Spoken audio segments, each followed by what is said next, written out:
लिहिले सगळ्यांनी? Problem number 2 आहे पहिला वाला, पेज नंबर आणि प्रॉब्लेम नंबर. ठीक आहे. आता जरा लक्ष द्या. अकाउंट काय आहेत, बेसिकली आपण जे काय बनवतोय त्याचं म्हणजे अर्थ काय आहे हा आपण पहिला समजून घेऊया. पहिला अकाउंट आहे तुमचं रिव्हॅल्युएशन अकाउंट. आता रिव्हॅल्युएशन अकाउंटला म्हटलं जातं, दुसरं नाव आहे त्याच्यासाठी profit and loss adjustment account. तुम्ही काही पण नाव त्याला बोलू शकता. रिव्हॅल्युएशन बोला किंवा तुम्ही त्याला पीएल ऍडजस्टमेंट बोला, काही प्रॉब्लेम नाहीये. राईट. तर आता ह्या प्री व्हॅल्युएशन अकाउंटला तुम्हाला एवढं समजतं की ही जी साईड आहे ही साईड तुमची डेबिट साईड आहे आणि ही जी साईड आहे ही तुमची क्रेडिट साईड आहे. बरोबर. तर आपलं रिव्हॅल्युएशन अकाउंट हे कुठल्या टाईपचं अकाउंट आहे, तर रिव्हॅल्युएशन अकाउंट हे तुमचं नॉमिनल अकाउंट आहे.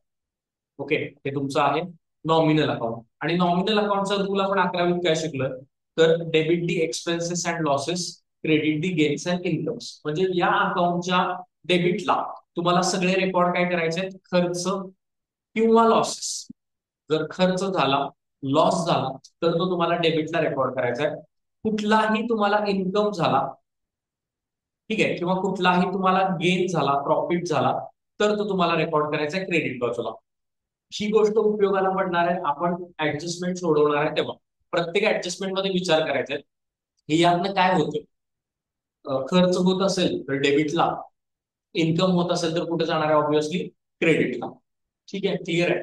देन त्याच्यानंतर कॅशबॅक अकाउंट, बेसिकली पहिला ओपनिंग बॅलन्स रेकॉर्ड करायला आणि त्याच्या सेकंड एंट्री ज्या होतात, ज्या आपण डबल एंट्री सिस्टम मध्ये नुसार करतो, जर्नल टू, आपण शिकलो ना लिजरचे डबल इफेक्ट, तर ते करण्यासाठी आपण काय करणार आहे, ह्याचा वापर करणार आहे कॅशबॅक अकाउंटचा. ठीक आहे. पार्टनर्स कॅपिटल अकाउंट जे आहे तुमचं, त्या पार्टनर्स कॅपिटल अकाउंटला तुम्हाला 3 कॉलम पाहिजेत असं सांगितलंय. आणि त्या 3 कॉलमची नावं काय असतील, तर ते 3 कॉलमची नावं म्हणजे हे पार्टनर आहेत का नाही. आता ह्यामध्ये इथं बघा, पहिल्या पार्टनरचं नाव आहे पद्म, दुसऱ्याचं आहे कुमुद, आणि त्यांनी तिसऱ्याला ऍडमिट करून घेतलाय, तो आहे कोण, ती आहे आशा. ठीक आहे ना. तर ह्या पद्धतीने ह्याला नावं टाकायची, पद्म, कुमुद आणि आशा. तुम्ही पण तिथं नावं लिहून घ्या आता. पद्म, कुमुद आणि आशा.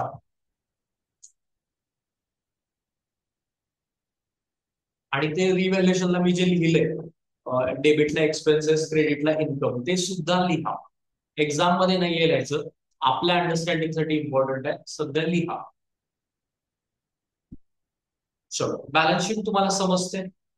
राईट. बॅलन्स शीटला एक साइड आहे लॅबिलिटी साइड, ज्याला आपण सगळ्या आपल्या लॅबिलिटीज म्हणजे आपण कर्ज रेकॉर्ड करतो. ठीक आहे. आफ्टर दॅट इकडे आहे तुमची असेट साइड. ठीक आहे. थोडासा पहिला प्रॉब्लेम आपला हा आहे, तो सोडवायला थोडा वेळ लागेल. ओके. पण सगळ्या गोष्टी डिटेलमध्ये डिस्कस करूया पुढे जाऊन, काय तुम्हाला डाऊट राहू दे या हिशोबाने.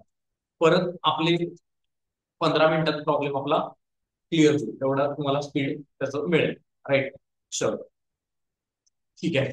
बरं, ह्याच्यानंतर मी तुम्हाला काही आपला शॉर्ट प्रॉब्लेम सोडवायचा कसा ह्याच्या मी ट्रिक्स सांगितलेले आहेत तुम्हाला. हा प्रॉब्लेम सोडवायचा आहे आपण 6 स्टेप मध्ये. हा प्रॉब्लेम असू दे किंवा पुढचे 4 टॉपिक असू दे, ऍडमिशन, डिझोल्युशन, डेथ आणि रिटायरमेंट, चारही टॉपिक सोडवत असताना 6 स्टेप्स फॉलो करायचे आहेत. आज पहिला प्रॉब्लेम आहे त्यामुळे तुम्ही वर कुठेतरी समासात कच्चं लिहिलं तरी चालेल. पहिली स्टेप मित्रांनो तुमची आहे कॅपिटल. ओके.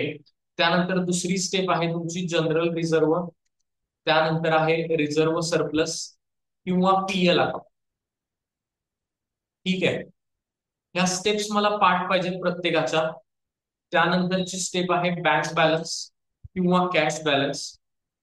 त्यानंतरची स्टेप आहे असेट्स आणि लॅबिलिटीज. ठीक आहे. त्यानंतरची स्टेप आहे ऍडजस्टमेंट 5 नंबरला. आणि 6 नंबरची फायनल स्टेप आहे दॅट इज क्लोजिंग. 4 टॉपिक आपण या स्टेप्स नुसार फॉलो करतोय. असाधारण महत्व याला आहे. सगळ्यांनी ह्याच स्टेप्स फॉलो करून प्रॉब्लेम सोडवायचे. कुणीही आधेमध्ये काहीही करायचं नाही. आधेमध्ये काय करायचं नाही याचा अर्थ काय, तो तुम्हाला मी हळूहळू समजावून सांगतो. In your also BCom first year partnership account आहे. ठीक आहे. तर तुम्हाला त्याच्यासाठी सुद्धा ह्या स्टेप्सला फॉलो करायचा आहे. एक डिसिप्लिन मेंटेन करायचा आहे प्रॉब्लेम सोडवत असताना, काहीही कसंही कुठेही काय करायचं नाही. ओके. ना, चलो स्टार्ट करूया प्रॉब्लेमला. पहिल्यांदा मी प्रॉब्लेम जरा वाचतो, समजून घेऊया ऍडजस्टमेंट काय आहे बघूया, आणि देन आपण त्याला स्टार्ट करूया. काय लिहिलं इथं बघा, Padma and Kumud are share profit and losses in the ratio of 3:2 in a partnership firm. आता 3:2 हा जो काही दिलेला आहे हा तुमचा ओल्ड रेशो आहे. ठीक आहे, इथं हा जो तुम्हाला 3:2 दिलेला आहे हा तुमचा ओल्ड रेशो आहे. त्यांनी एक बॅलन्स शीट दिले 31 मार्च 2019 ला. बॅलन्स शीटला दोन बाजू आहेत, एक आहे इथं लॅबिलिटी साईड आणि एक ही इथं आहे असेट साईड. लॅबिलिटीला काय दिले तर क्रेडिटर्स आहेत, बिल्स पेबल आहे, बँक लोन आहे, जनरल रिझर्व्ह आहे आणि दोघांचं कॅपिटल दिले जे ओल्ड पार्टनर आहेत, पद्मचं दिले आणि कुमुदचं दिले. राईट. असेटला बँक, बीआर, डेटर्स. बघा डेटर्सचं प्रेझेंटेशन कसं केलंय. डेटर्स मधनं हा आरडी इथं काय केलंय, डेटर्स मधनं हा वजा केलाय आणि वजा करून बाहेर अमाऊंट काहीतरी लिहिलेली आहे. Stock, furniture, machinery, building. तर एक नॉर्मल बॅलन्स शीट आहे जी शक्यतो तुम्हाला इथं दरवेळेला दिलेली असते. ओके. याच्यानंतर तुम्हाला ऍडजस्टमेंट दिल्यात. पहिली ऍडजस्टमेंट काय आहे तर for 1/2 share in the future profit Asha should bring 30,000 for capital. New पार्टनरला आपण सांगितलं की तू बिझनेस मध्ये येताना 30,000 रुपये तुला भांडवल गुंतवावं लागेल and 15,000 for goodwill in cash. आणि तुला गुडविल साठी 15,000 द्यावे लागतील जे कॅश मध्ये असतील. आता गुडविलचे पैसे त्याला का द्यावे लागतील, ते काय होणार आहे त्याचं अकाउंटिंग ट्रीटमेंट ते आपण डिस्कस करूया. देन दुसरी ऍडजस्टमेंट आहे half amount of goodwill is withdrawn by old partner. Directly बघूया. तिसरी आहे स्टॉकला डिप्रिसिएशन आहे 10%, मशिनरीला आहे 5%, टिकमार्क करून ठेवा. आरडीडी आहे 3,000 रुपये, डेटर्सला टिकमार्क करा. फर्निचरला 16,050 करा, फर्निचरला पण ऍडजस्टमेंट आहे आणि बिल्डिंगला पण अप्रिसिएशन आहे 20%. इन शॉर्ट आय थिंक सगळ्याला ऍडजस्टमेंट दिसत आहे. ओके, सगळ्या ह्याला ऍडजस्टमेंट बऱ्यापैकी तिथं दिसतात. ठीक आहे, तर आपण प्रॉब्लेमला सुरुवात करूया, सोडवायचा कसा बघूया. ओके. पहिल्यांदा सगळ्यांनी फोकस जो करायचा आहे पहिल्या 4 स्टेपसाठी तो दिलेल्या बॅलन्स शीटवर फोकस करायचा. ही जी बॅलन्स शीट तुम्हाला दिसते पुढे याच्यावर फक्त फोकस करा. ओके. आणि आपली पहिली स्टेप काय आहे तर आपली पहिली स्टेप मित्रांनो तुम्ही लिहून घेतलेली आहे. पहिली स्टेप आहे तुमची कॅपिटल.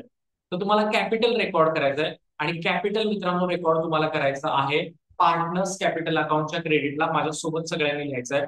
तर पार्टनर्स कॅपिटल क्रेडिटला लिहा इथं बाय बॅलन्स बीडी, बाय बॅलन्स बीडी. ठीक आहे. आता इथं बघा पद्मचं कॅपिटल किती आहे आणि कुमुदचं कॅपिटल किती आहे बघा. बोला पद्मचं किती आहे. पद्मचं 45,000 आणि कुमुदचं किती आहे 36,000. ओके. तर कॅपिटल जे आहे ते रिस्पेक्टिव्ह कॉलम मध्ये लिहून घ्या. पद्मच्या कॉलम मध्ये लिहा 45,000 आणि हिचं कुमुदचं 36 आहे ना. हा, तर तिच्या कॉलम मध्ये लिहा 36,000. ठीक आहे. रोज तुम्हाला पहिली स्टेप अशीच करायचं आहे. पद्मचं जे कॅपिटल आहे ते तुम्हाला सॉरी पार्टनरचं जे कॅपिटल आहे ते रिस्पेक्टिव्ह कॉलम मध्ये तुम्हाला लिहून घ्यायचं. फर्स्ट स्टेप डन झाली. सेकंड स्टेप आपली काय आहे बघा. सेकंड स्टेप आपली आहे general reserve, reserve surplus PL account. Okay. यापैकी काहीही तुम्हाला या बॅलन्स शीट मध्ये दिलेलं दिसतं का. रिझर्व कोणता दिलेला तुम्हाला बॅलन्स शीट मध्ये दिसतो का बोला. General reserve, reserve surplus, PL account पैकी काय दिलंय जनरल रिझर्व दिलेला आहे. हा किती आहे जनरल रिझर्व 7,500. ओके, 7,500 आहे. लक्ष द्या जरा. हा काय आहे जनरल रिझर्व मित्रांनो. तर आपण काय करत असतो की बिझनेस करत असताना काही पैसे पार्टनर हे बाजूला काढून ठेवत असतात. ओके, ह्याला काय करून ठेवत असतात ते बाजूला काढून. आपले काहीतरी प्लान्स असतात. मला नवीन मोबाईल घ्यायचा आहे, मोबाईलची कॉस्ट आहे 50,000. तर मी काय करेल माझ्याकडे जर एक महिन्याचं तेवढा जर काय हे नसेल बॅलन्स नसेल तर मी दर महिन्याला थोडे थोडे थोडे पैसे बाजूला काढायला सुरुवात करतो आणि त्यांना अमाऊंट जमल्यानंतर मी मोबाईल घेतो. ठीक आहे. आपण नॉर्मल लाईफ मध्ये आपले जे काही इकॉनॉमिकल प्लान आहेत ते या पद्धतीने एक्झिक्यूट करतो. बिझनेस मध्ये पण काहीतरी प्लान असतो. नवीन मशीन आणायचं आहे, नवीन फर्निचर करायचं आहे, नवीन जागा विकत घ्यायची आहे, काहीतरी आणि कर्ज आपल्याला भागवायचं आहे. मग पैसे काय करायचे दरवेळेला जो काही प्रॉफिट होतोय आपल्याला दर वर्षात त्यातला काही हिस्सा बाजूला काढून ठेवायचा. ओके. त्याला काही पण नाव देतात. जनरल रिझर्व्ह नाव देईल, पीएल अकाउंट नाव देता येईल, रिझर्व्ह फंड नाव देता येईल. ठीक आहे. तर हा या पुढे आता काय सिच्युएशन आहे की हे पद्म आणि कुमुद जे आहेत हे आता बिझनेस करतायत आणि त्यांचीही बॅलन्स शीट तुम्ही बघताय, त्यांचीही देणी आहेत, त्यांच्या या असेट्स आहेत.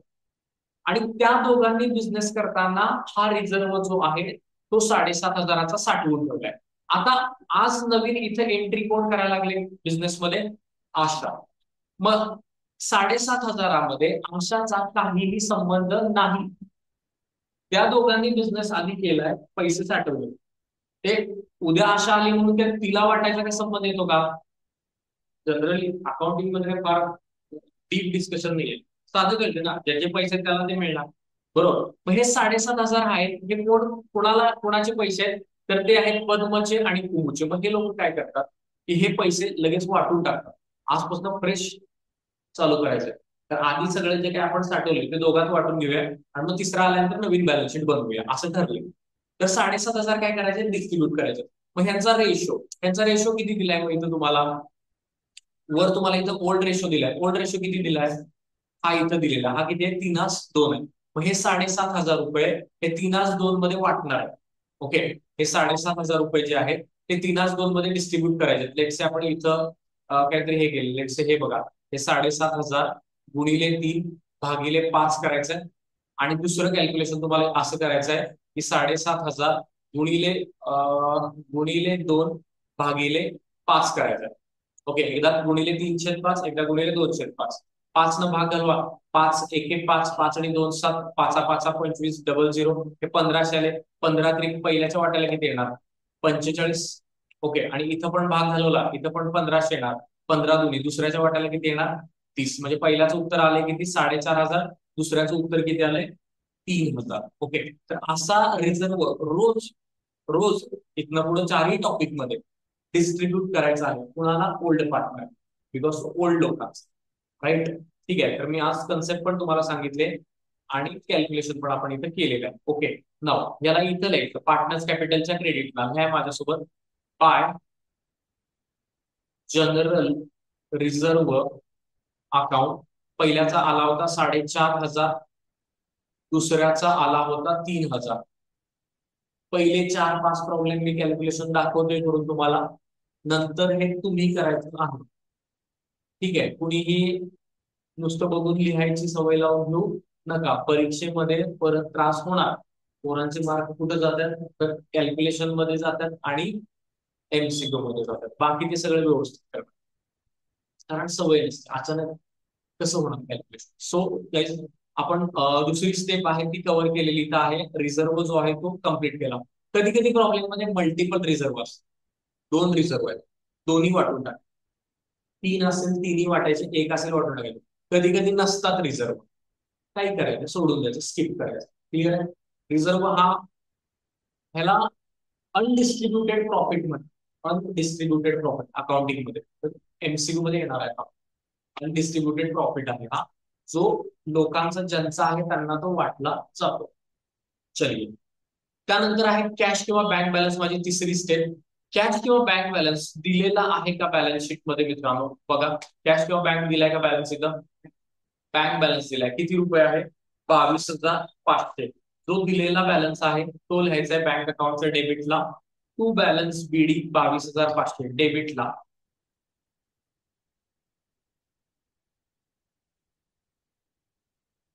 कोणाच्या मनामध्ये असा प्रश्न येईल की कॅपिटल सर क्रेडिटला लिहिलं, बँकेचा बॅलन्स डेबिटला लिहिला, का असं केलं?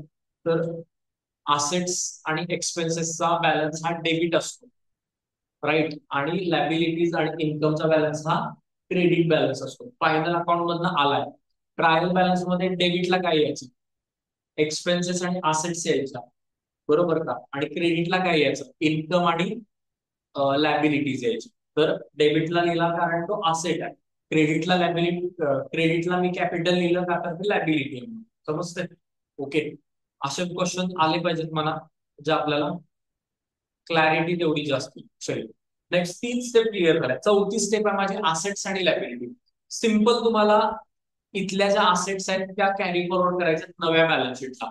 ठीक आहे. आता बँक ऑलरेडी एकदा लिहिलेला आहे, परत लिहायचं नाही.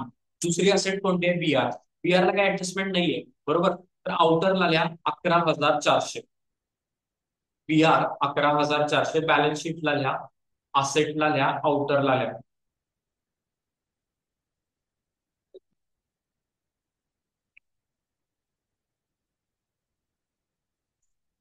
बी आर 11,400 रुपये. चलो नेक्स्ट बघा. नेक्स्ट तुम्हाला दिलेला आहे डेटर्स. आता डेटर्स बघा, इनरचे अमाऊंट आहे 62,400, आरडीडी लेस केलाय. ओके, तर इनरचे लिहायचे. कुठले डेटर्स लिहायचे अशा वेळेला तुम्हाला? इनरचे किती आहेत? 62,400. ह्या इनरचे डेटर्स. इनरचे डेटर लिहा. डेटर्स 62,400. इनरलाच लिहा, त्याला ऍडजस्टमेंट आहे. ठीक आहे.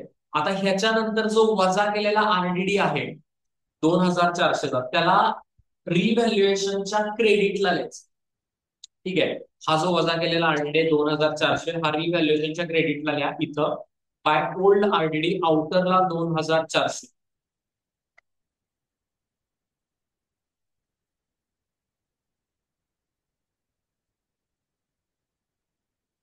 ठीक आहे. बरेच लोक अकाउंट वगैरे लिहितात, मी टेस्ट मध्ये बघितले, अकाउंट वगैरे सगळं लिहिलं पाहिजे.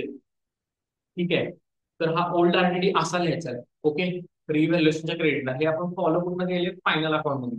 तिथं पण पीएलच्या क्रेडिटलाच लिहित होतो बघा, ओल्ड आरडीडी, आणि इथं पण लिहितच लिहिला. कळते का? चलो नेक्स्ट काय आहे? स्टॉक आहे 36,000. स्टॉकला ऍडजस्टमेंट आहे इनरला लिहा. डेटसला एक लाईन जागा सोडून. स्टॉक किती रुपये? 36 आहे का? 36,000. ओके. स्टॉक आहे 36,000.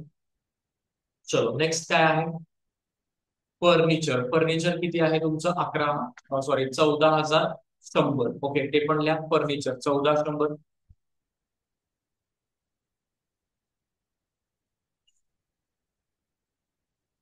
फर्निचर 14,100.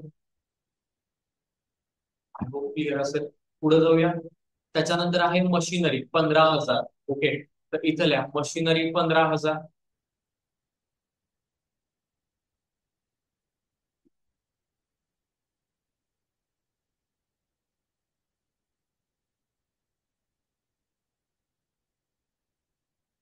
ठीक आहे, मशिनरी झाली 15,000.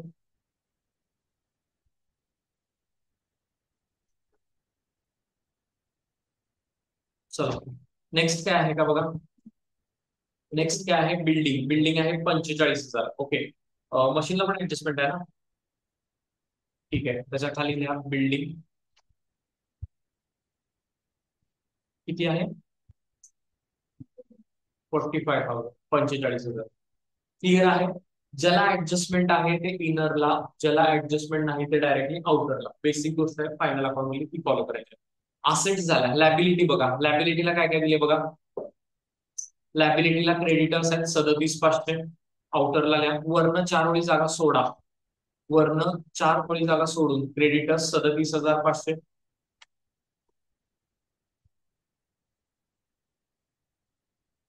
त्यानंतर आहे बिल्स पेएबल. ते किती आहे? 30,000 रुपये. 30,000. त्यानंतर आहे बँक लोन 48,000. लोन आहे 48,000. चला, पहिल्या 4 स्टेप्स पूर्ण झालेल्या आहेत. आणि आता बघा, तुम्ही परत विचाराल की ते हे का नाही लिहिलं, कॅपिटल आणि रिझर्वचं काय? ते ऑलरेडी लिहिलेलं आहे. एकदाच पोस्टिंग होतं. एकदाच पोस्टिंग होते, डबल पोस्टिंग होत नाही. तर पहिल्या 4 स्टेप्स क्लिअर झालेल्या आहेत. ठीक आहे. काय केले आपण यामध्ये जरा बघा, की जी बॅलन्स शीट तुम्हाला दिलेली होती त्यातल्या प्रत्येक पॉईंटचं पोस्टिंग आपण केलेलं आहे. राईट. याच्यापेक्षा वेगळं काय नाही. पहिल्या 4 स्टेप्स आहेत त्या आपल्या कशासाठी डेडिकेटेड आहेत? तर त्या बॅलन्स शीटच्या पोस्टिंगसाठी. बघायचं आहे आणि लिहून घ्यायचंय. एवढं केलं तरी तुम्हाला मार्क त्याचे मिळणार. फर्स्ट स्टेप आहेत. क्लिअर आहे. प्रत्येक प्रॉब्लेम मध्ये काही बदल होणार पुढं यामध्ये नाहीये. आय होप क्लिअर असेल. एक कॅल्क्युलेशन रिझर्वचं फक्त तिथं असणार आहे. नाव आपण स्टार्ट करूया आपल्या ऍडजस्टमेंट. ऍडजस्टमेंट मध्ये मित्रांनो, पहिली ऍडजस्टमेंट काय आहे? तर पहिली ऍडजस्टमेंट आहे, त्यात ऍक्च्युली 2 ऍडजस्टमेंट आहेत. इथं लिहिले Asha should bring 30,000 for capital. New partner बिझनेसमध्ये येताना 30,000 रुपये आणणार आहे कॅपिटल कॉन्ट्रीब्युशनचे. ओके, तर 30,000 रुपये तो आणणार आहे. त्याचं पोस्टिंग आपल्याला पहिल्यांदा करायचं आहे कुठं, तर पार्टनर्स कॅपिटलच्या क्रेडिटला इथं लिहा bye bank account. Bye bank account 30,000. कुणाच्या कॉलम मध्ये लिहा, नवीन पार्टनरच्या कॉलम मध्ये. बाय बँक अकाउंट सॉरी किती, 1 लाख आहे का? नाही सॉरी 30,000. हा 30,000. ओके, कुठं लिहायचे पैसे हे, न्यू पार्टनरच्या कॉलम मध्ये.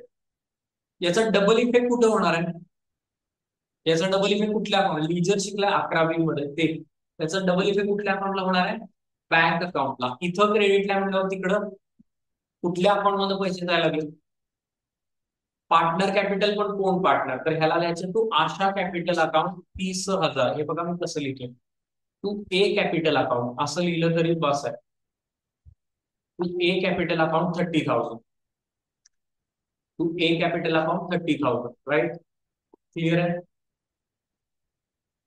पहिली ऍडजस्टमेंट झालेली आहे, पेपरला 100% येणार, 100%. ओके, चला झाले. Next, and 15,000 for goodwill in cash. आणि तिला 15,000 रुपये द्यावे लागतील गुडविल कॅश मध्ये. ठीक आहे, तिला न्यू पार्टनरला गुडविल द्यावे लागेल 15,000 कॅश मध्ये. जरा लक्ष द्या, महत्वाचा पॉईंट आपण इथं डिस्कस करणार आहे. गुडविलचे टॉपिक नुसार वेगवेगळे थोडे अर्थ निघतात. ओके, आता इथं सिनॅरिओ असा आहे की ओल्ड पार्टनर आहे कोण, तर ओल्ड पार्टनर आहे पद्म, आणि नाव काय दुसऱ्याचं, कुमुद. ओके, पद्म आणि कुमुद आहेत. हे कोण आहेत, तर हे दोघं आहेत ओल्ड पार्टनर. बरोबर आहे, हे दोघं कोण आहेत, तर हे दोघं ओल्ड पार्टनर आहेत. न्यू पार्टनर कोण आहे, न्यू पार्टनर आहे आशा. ठीक आहे, न्यू पार्टनर आहे आशा. आता यांनी बिझनेस सुरू केला, त्याला त्यामध्ये एफर्ट्स त्यामध्ये टाकले. ठीक आहे, आणि त्यानंतर आज आशा जी आहे ती न्यू बिझनेस मध्ये जॉईन व्हायला लागली. बरोबर आहे. बिझनेस मित्रांनो जेव्हा आपण सुरू करतो तेव्हा आज बिझनेस सुरू केला आणि उद्यापासून भरपूर प्रॉफिट मिळायला लागलं असं काही होत नाही. सुरुवातीच्या काळामध्ये बिझनेसचा खूप कष्ट करावे लागतात. ओके, नंतर 1 वर्ष 2 वर्ष 3 वर्ष त्यानंतर हळूहळू पैसे मिळायला सुरू होतात. बरोबर. आपल्याला म्हणजे बऱ्याचशा लोकांना कॉमर्सचं नॉलेज नाही किंवा व्यवहाराचं माहित नाही, त्यामुळे असं वाटतं की आज बिझनेस सुरू केला उद्यापासून झालं माझं सेटल, सगळं विषय होईल. तसं होत नाही. बरोबर. लोक काहीतरी कॅल्क्युलेटर वापरून बिझनेस शक्यतो उघडत असेल असं मला वाटतं, कारण ज्या हिशोबाने इथं दुकानं उघडतात आणि बंद पडतात पडतात त्या हिशोबाने सांगतो. ठीक आहे, तर असं काही होत नाही, शटर उघडलं गिरायकाची गर्दी झाली असं काही होत नाही. ठीक आहे, तर आज हे कष्ट झाले पहिले, काहीतरी बिझनेस चांगला झाला, प्रॉफिट व्हायला लागला, आणि आपल्याला असं दिसतंय की अजून आपण बिझनेस वाढवू शकतो, आणि म्हणून मी ह्या न्यू पार्टनरला बिझनेस मध्ये घ्यायला लागलो. मग ह्या न्यू पार्टनरला सगळं आयतं मिळायला गेलं. बरोबर. हा आज अचानक आला, त्यानं काही कष्ट केलेत का मागं, त्याला मग आज अचानक घेणं हे हे आहे का, फेअर आहे का, इट इज नॉट फेअर. म्हणून यानं आम्हाला पैसे काहीतरी द्यावेत, यानं आम्हाला काहीतरी पैसे द्यावेत, त्याचं नाव आहे गुडविल. की आम्ही जे इनिशियल कष्ट घेतले त्याच्यासाठी, म्हणून हे लोक म्हणतात की तुला द्यावे लागतील किती रुपये बाबा, 15,000. मग गुडविल कोण आणतं, तर न्यू पार्टनर आहे. गुडविल न्यू पार्टनरना आणलेले गुडविलचे पैसे कोणाला मिळतात, तर ओल्ड पार्टनरला मिळतात. कुठल्या रेशोमध्ये, तर हे मित्रांनो मिळतात त्यांच्या ओल्ड रेशोमध्ये. ठीक आहे, म्हणजे 15,000 जे यांना मिळाले ते हे लोक वाटून घेणार आहेत दोघं, आणि ह्यांचा ओल्ड रेशो मध्ये वाटणार आहेत. कुठला ओल्ड रेशो आहे, तर ह्यांचा ओल्ड रेशो आहे 3:2, म्हणजे हे 3/5 गुणिले 15,000 करणार आहे, आणि हे 2/5 गुणिले 15,000 करणार आहे. बरोबर. मग ह्याच्या वाट्याला काय, 5 1 5, 5 त्रिक 15, 3 त्रिक, पहिल्याला किती मिळणार 9, आणि हे पण इथं 3 येणार, 3 दुनी 6. सो कन्सेप्ट ही आहे की आधीचं केलेलं जे कष्ट आहे त्याचं काहीतरी भरपाई म्हणून न्यू पार्टनरने गुडविल आणायचं आहे, आणि ते कोणाला द्यायचं आहे, ओल्ड पार्टनरला ते पैसे मिळणार आहेत, ओल्ड पार्टनरला. समजते, समजते. जेव्हा उद्या पार्टनर रिटायर होईल, जेव्हा उद्या पार्टनरची डेथ होईल, त्यावेळेला तो बिझनेस मधनं जाणार आहे. मग जाताना त्याला नफा तर त्याचा हिस्सा भेटेलच, ज्याचा तो काय नफ्याचा हिस्सा आहे तो भेटेल. शिवाय त्याला गुडविलचे पैसे तो होता आपला पार्टनर, त्यानं पण काहीतरी बिझनेस मध्ये कष्ट केले, पण त्याला तेवढं गुडविल आपण देणार आणि आता नव्याकडनं घेणार. व्यवहार समजतोय का तुम्हाला? व्यवहार समजतोय का? ठीक आहे ना. बॅलन्स शीट लाईक प्रॉब्लेमच्या ऍडजस्टमेंट करणं, टॅली करणं हा बेस भाग झाला. ऍक्च्युअल व्यवहार समजणं हे इम्पॉर्टंट आहे. समजतंय ना काय चाललंय, कशासाठी पैसे मागतात. इव्हन जॉब जरी तुम्ही करत असाल एका कंपनीमध्ये कुठल्याही, आणि जर 5 वर्षापेक्षा जर जास्त काळ जॉब केला, तर तुम्हाला एक विशेष रक्कम कंपनीकडनं दिली जाते. त्याला ग्रॅच्युटी असं म्हणतात. का? तर तो 5 वर्ष काम करतोय कंपनीमध्ये, तर मालकानं कंपनी सुरू केली एक ठीक पहिली गोष्ट आहे, ते वाढवण्यामध्ये त्या एम्प्लॉईचा पण कॉन्ट्रीब्युशन आहे. मग त्याला पण काहीतरी दिलं त्याचं पाहिजे, म्हणून हे ऍज पर द लॉ दिलं. राईट. तर गुडविलचे जे पैसे आहेत ते रोज तुम्हाला ऍडजस्टमेंट मध्ये दिलेले असतील. प्रॉब्लेम बद्दल बोलूया. त्या पैशाला तुम्ही ओल्ड रेशो मध्ये काय करायचंय, डिस्ट्रीब्यूट करायचंय आणि ते ओल्ड पार्टनरना द्यायचे. पहिल्या देतात 9, दुसऱ्याला 6. मी तुम्हाला ऍडजस्टमेंटच्या एंट्रीज कशा होतात ते दाखवतो. रोज या पद्धतीने ऍडजस्टमेंट करायचे. गुडविल मध्ये 1-2 व्हेरिएशन आहेत, ते पण आपण जसे येतील तसे व्यवस्थित शांतपणे डिस्कस करूया. तर इथं बाय गुडविल अकाउंट 9,000 पहिल्याला, 6,000 दुसऱ्याला. लिहून घ्या, लिहून घ्या. पहिला इफेक्ट गुडविलचा मी मराठीत तुम्हाला लिहून दिलेला आहे. मी मराठीत लिहून दिलेला आहे 9,000, 6,000. ठीक आहे. पहिला इफेक्ट केले, त्याचा अर्थ कळालाय. त्याचा सेकंड इफेक्ट मित्रांनो होतो बँक अकाउंटच्या डेबिटला. बँकच्या डेबिटला द्या to goodwill account, total amount द्या 15,000.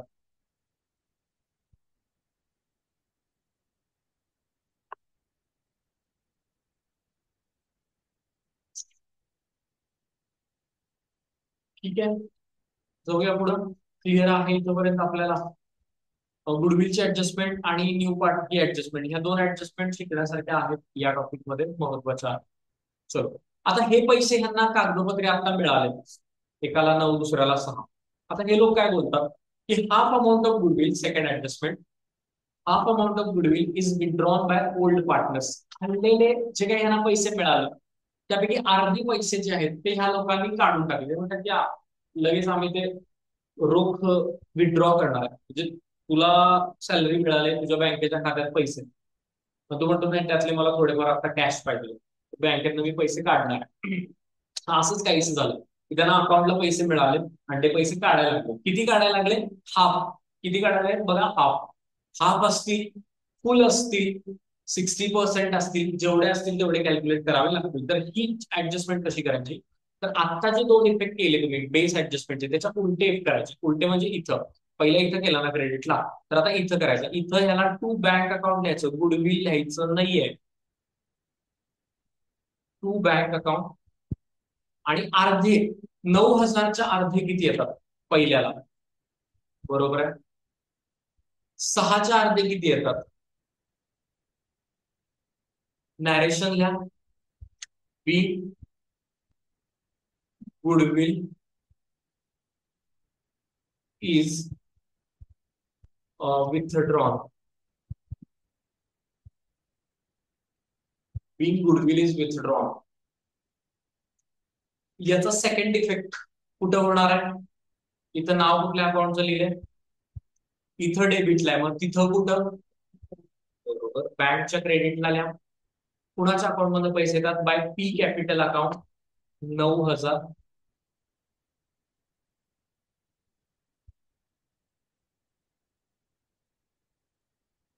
त्यानंतर बाय के कॅपिटल अकाउंट 6,000. क्लॅरिटी अकाउंट मध्ये असणं माझ्या दृष्टीनं ज्यादा महत्वाचं आहे. समजते का तुम्हाला? ऍडजस्टमेंट पार्ट करणे हे पण ते दोघंपट्टी करून लिहून मार्क मिळवणे ही एक गोष्ट झाली. उद्या ऍडव्हान्स जेव्हा तुम्ही कशाला जाल, तर डोमेन नॉलेज जेव्हा तुमचं चेक करायची पाळी येईल, तेव्हा ह्या गोष्टी कळतील तुमच्या.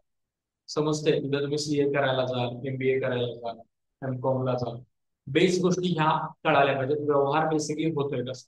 ठीक आहे, हे शिकणं इम्पॉर्टंट आहे. मार्क्स पाठांतर हा वेगळा भाग आहे. चलो आता हे सगळं झालेलं आहे आपलं. आता बेसिक ऍडजस्टमेंट आहे त्या तुम्हाला येत आहेत.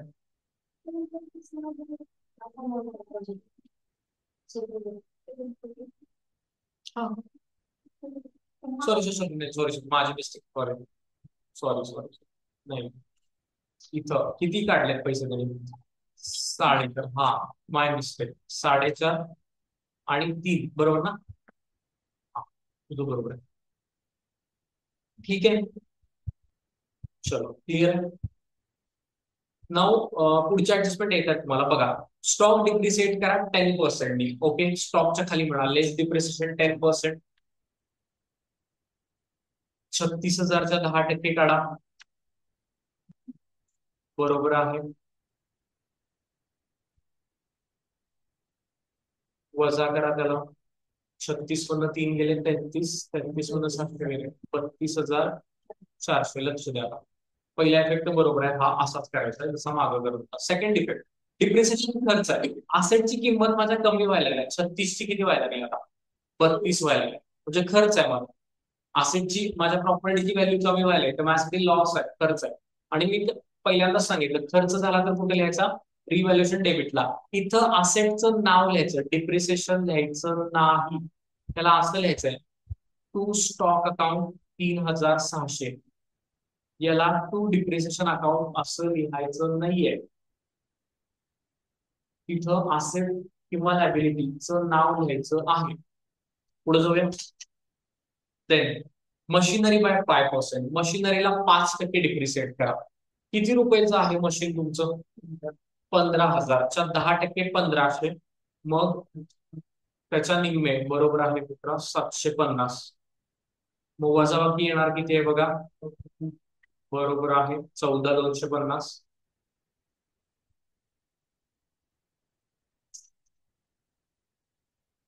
चलो क्लिअर आहे.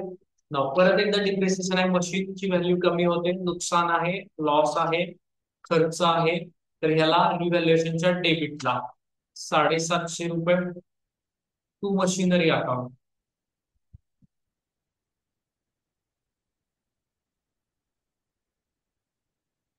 750 रुपये क्लिअर आहे.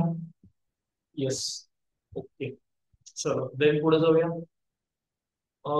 RDD to be maintain 3,000. RDD करा 3,000. आरडीडी म्हणजे डेटर्स मधनं वजा 3,000 वजा करा. लेस आरडीडी 3,000.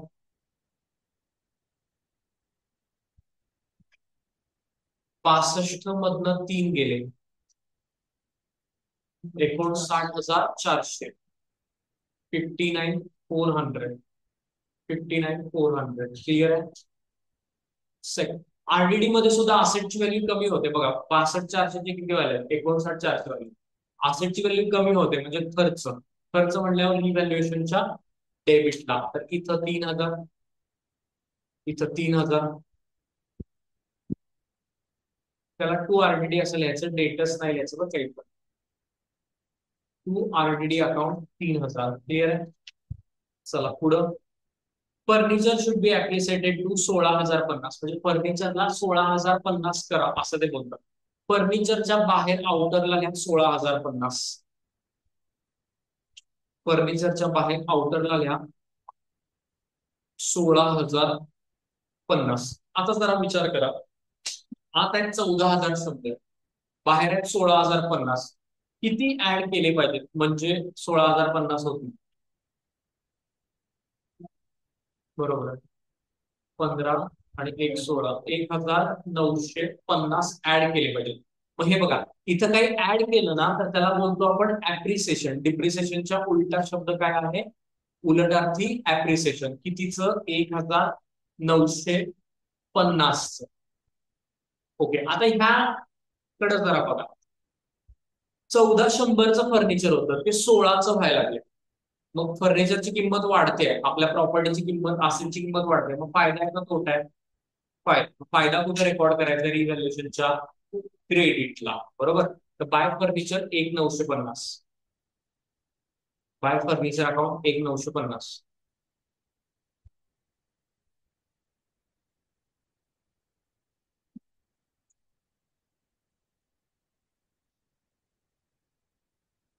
1550. क्लिअर आहे. जाऊया पुढे.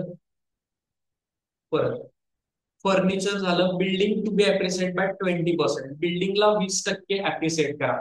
बिल्डिंग कुठे कितीची आहे बघा. 45च्या 20% पाहिजे. 10% किती येणार आहे? बरोबर, 10%, 4.5. मग 4.5चा डबल 9. 45 अधिक 9 होतात 54,000. याला पण म्हणा ऍड ऍप्रिसिएशन. ठीक आहे. बिल्डिंग 9,000. परत एकदा ऍप्रिसिएशन आहे, फायदा आहे, रिव्हॅल्युएशन क्रेडिटला बाय बिल्डिंग 9,000. 5वी स्टेप कंप्लीट झाले.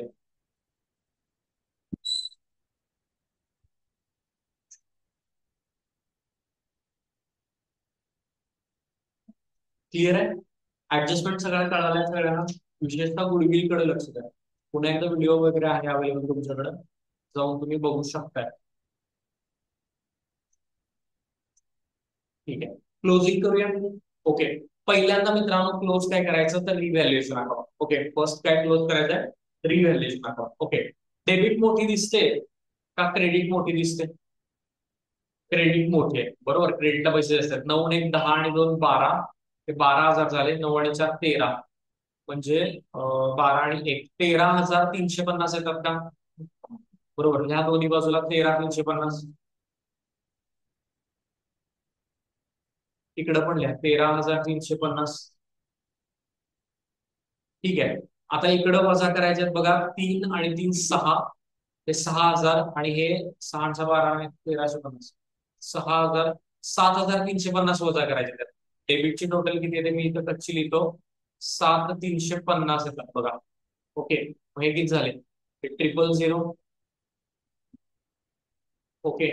त्यानंतर 7 आणि 6. 6,000चा प्रॉफिट येतो का? पुस्तकात दिले का आन्सर?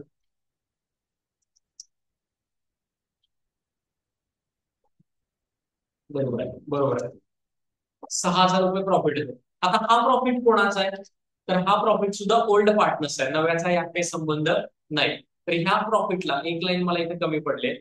तर काय करायचं ऍक्च्युली की या प्रॉफिटला तुम्हाला ट्रान्सफर करायचं आहे पार्टनर्स कॅपिटल अकाउंटला. ह्याला असं लिहा टू पार्टनर्स कॅपिटल अकाउंट. त्यामध्ये पद्म आणि कुमुद. आता 6,000ला 3-2 मध्ये विभागायचं. 6,000 गुणिले 3/5. 6,000 गुणिले 3/5. 6,000 गुणिले 2/5 किती येतात?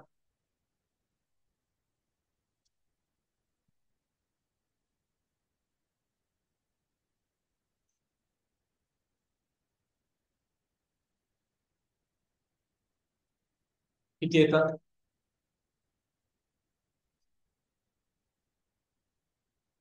एवढे येतात का? प्रॉफिट येतो का एवढा?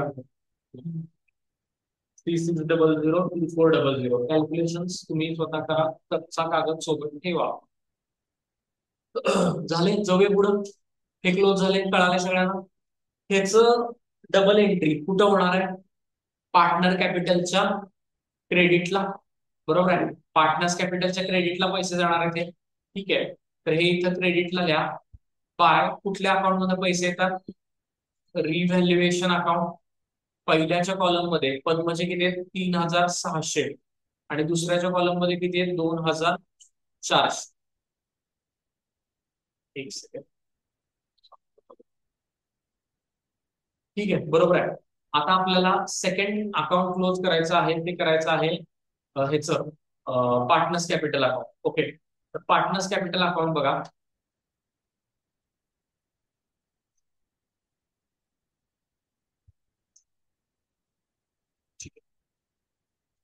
पार्टनर्स कॅपिटल लक्ष द्या, हे महत्वाचं आहे. त्यामध्ये क्लोजिंग करायला पोरांना जास्त अवघड वाटते, पण अवघड काही यामध्ये नाही. बेसिक आहे. पहिल्यांदा फक्त पी चा कॉलम बघा. डेबिट आणि पी चाच क्रेडिट बघा. डेबिट मोठे आहे का क्रेडिट मोठे? 99% क्रेडिट मोठे असेल. पीच फक्त बघायचं. पीच. ओके. तर ह्यामध्ये बघा टोटल करूया ह्याची. 45 आणि 4 49. 49 आणि 50 आणि 8 58. 58 आणि 3 61. 61,000 62,100 येणार. ठीक आहे, तर इथं लिहिले 62,100. ठीक आहे, इकडं पण लिहा 62,100 आणि त्यातनं वरचे वजा करायचे, डेबिटचे तुम्हाला 4,500 वजा करायचे. तर उत्तर काय आहे बघा.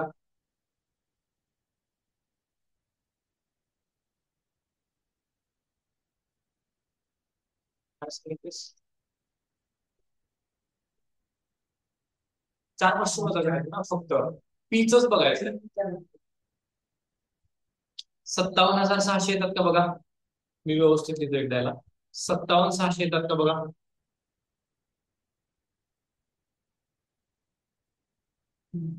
चला, नेक्स्ट ह्याचं बघा.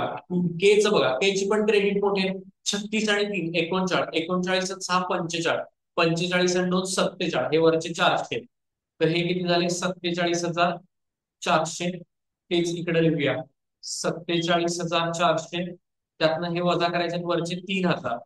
47 मधून 3 गेले, बरोबर 44,400. 44,400, राईट. त्यानंतर हे तिसऱ्याचं फक्त एकच अमाऊंट आहे, इथं 30,000, इथल्या 30,000. तीच इकडे पण लिहून घ्या, 30,000. वर वजा करायला काही नाही, इथं पण येणार आहे तुमचं 30,000. या उत्तराला म्हणायचं आहे टू बॅलन्स सीडी. या उत्तराला तुम्हाला बोलायचं आहे काय, टू बॅलन्स सीडी.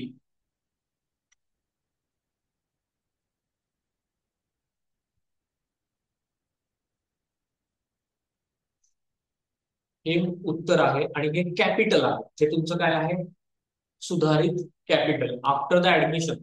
हे कॅपिटल बनलं. तर ह्याला ट्रान्सफर करा बॅलन्स शीटच्या लॅबिलिटीला. इथं असं लिहा, बॅलन्स शीटच्या लॅबिलिटीला फर्स्ट लाईनला लिहा कॅपिटल. फर्स्ट लाईनला लिहा कॅपिटल. पद्म, कुमुद आणि आशा. पीचं कॅपिटलचं उत्तर आलंय 57,600. दुसऱ्याचं आलंय 44,400.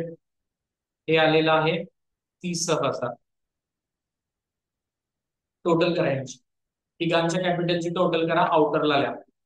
6 आणि 4 10, दॅट मीन्स 000. 7 आणि 4 11 आणि 12, 1202 चाला 1. 6 आणि 4 10 आणि 3 13, 1,32,000. माझी टोटल येते 1,32,000.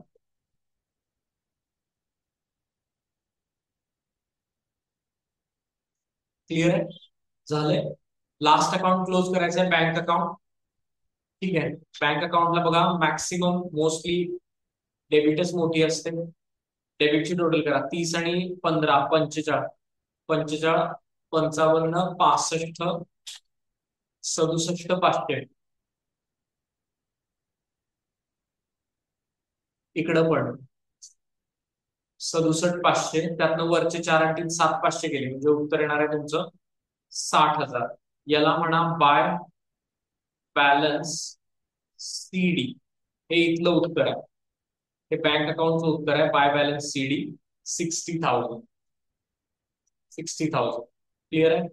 याला बॅलन्स शीटच्या असेटला ट्रान्सफर करायचं. बँक बॅलन्स ही असेट आहे. 60,000 आलेलं उत्तर आपलं. हा, बॅलन्स शीटच्या दोन्ही बाजूची टोटल करून घ्या. प्रॉब्लेम कम्प्लीट झालेला आहे. बँक मी शेवट बघा बॅलन्स शीटला लिहिले.